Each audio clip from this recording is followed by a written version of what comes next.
230203, which is Delaware storage in Greenwood.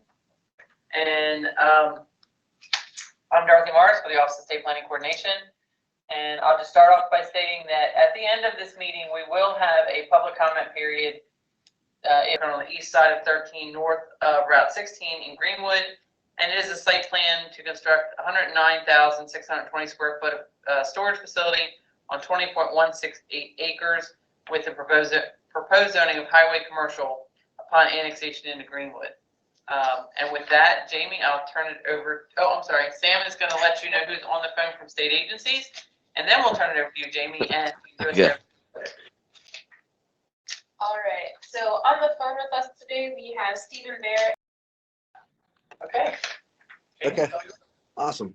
Well, as you guys already mentioned, the site is located on the north side of 16 in Greenwood. It's 109,620 square feet of storage buildings. So we have gone through the process, and this project has been annexed into the town of Greenwood already. I think there's a little bit of confusion with the town of Greenwood, and plus they originally said we didn't need to come here, but I always said we did because we were over 75,000 square feet in the annexation. But either way, we ended up getting annexed, and we've already had the preliminary approval through the town of Greenwood. So anyway, we're here now. We've met with DelDOT, had a pre-submittal meeting for Route 16, discussed the auxiliary lane turns, rights, lefts, etc. And we've also already set up the SAS meeting with conservation districts to discuss stormwater. Pretty much vetted most of the stuff, and I guess we'll just kind of, if there's any questions on the project. Okay. Are there any questions from state agencies? Or comments. Okay. Seeing no questions. If you're good, we'll go ahead and get started. So I'm showing that it was annexed in 2022. I just got the resolution from the town, so we're still working on getting it mapped and officially on our maps to Yep. show it to the town. But I am showing that it was brought into Greenwood as commercial. So Greenwood did not require a comp plan amendment, but you are correct that this would have been required to go through plus because it is over 50,000 square foot. So with that, the project is located in the town of Greenwood and levels 2 and 3 according to the 2020 strategy for state policies and spending. Based on its location, it may be consistent with the 2020 strategy for state policies and spending, as investment level 2 reflects where we expect growth to happen. Investment level 3 reflects areas where growth is anticipated, but maybe in a longer term future, or there may be some environmental issues on the site, but we'll hear that once we get to the state agency. So I will go ahead and turn it over to, and we'll start with DelDOT. Steve, did you have any comments?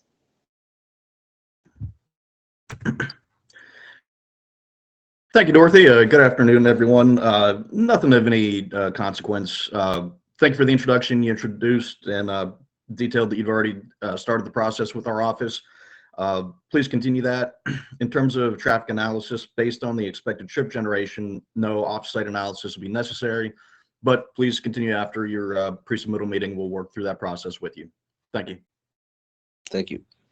Thank you, Steve. Beth? Thank you, Dorothy. According to the application, there is a small amount of non-tidal wetlands on the site, but according to the delineation, there's no direct impact. A 25-foot wetland buffer is noted on the site plan, and it does get wider in places, but DENREC reviewers are recommending to extend to 100 feet wherever feasible. In terms of the Nanticoke River along the eastern edge of the site, this general area is mapped as key wildlife habitat in the Delaware Wildlife Action Plan. And this key wildlife habitat should be conserved to the maximum extent practicable and in order to minimize impact to wildlife. There is a 100-year AE floodplain present on the site, but no structures are proposed within the flood zone.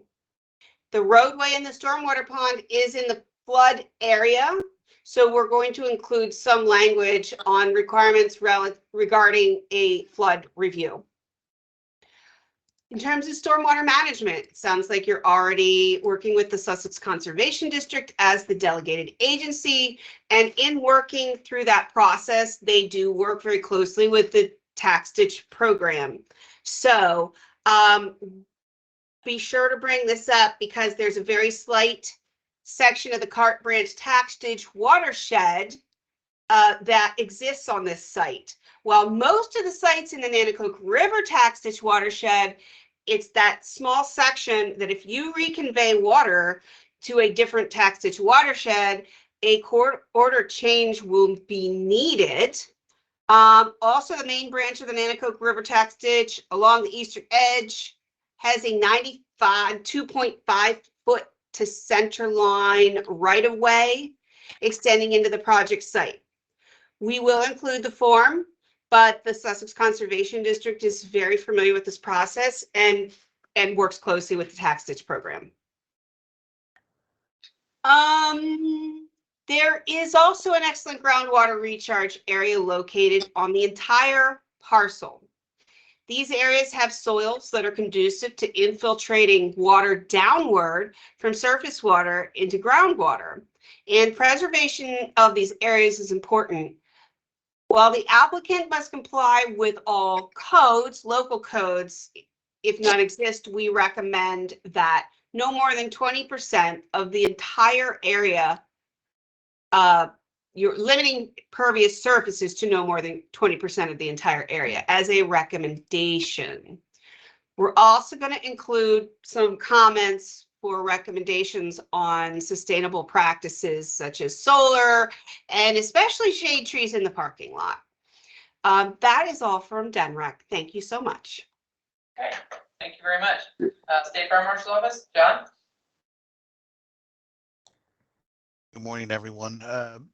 Generally, the site looks good. Just a reminder that any mini storage, 2,500 square foot or over, will need sprinkler systems. And we would recommend that you contact our Sussex office to schedule a preliminary meeting before submission. Thank you. Okay, thank you. Carlton? The Delaware SHPO does not recommend development in level 4 areas.